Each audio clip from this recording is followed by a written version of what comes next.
Hey guys, it's me, your Jenny girl.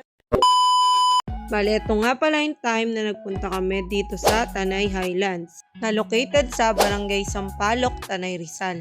Ito nga pala yung first time ko makapunta dito at grabe, ang ganda. Para ka nasa Tagaytay. Napakaganda ng overlooking view. Tapos ang presko at ang hangin kahit na mainit yung araw. Ang dami ring mga puno. Tapos ang ganda ng ulap. Talagang mapapapicture at video ka kapag nagpunta ka dito. Sobrang nice at relaxing yung view. Bali ayun nga, nagpunta lang talaga kami dito para magkape.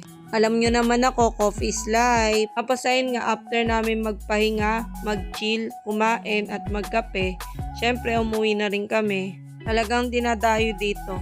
Kahit na malaki yung place ay napupuno talaga. Malaki din pala yung parking space nila dito kaya perfect sa mga may dalang sasakyan. Kaya kapag napunta kayo dito sa Sampaloc, Tanay Rizal, siguro try nyo rin pumunta dito. Recommended ko yung place at food nila. At sure na babalik talaga ako dito. Bali nung pauwi nga pala kami ay nag-video lang din yung friend ko.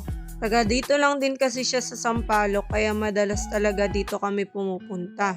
Dito sa part ng Marilaki. Marami talagang kainan dito at dinadayo talaga.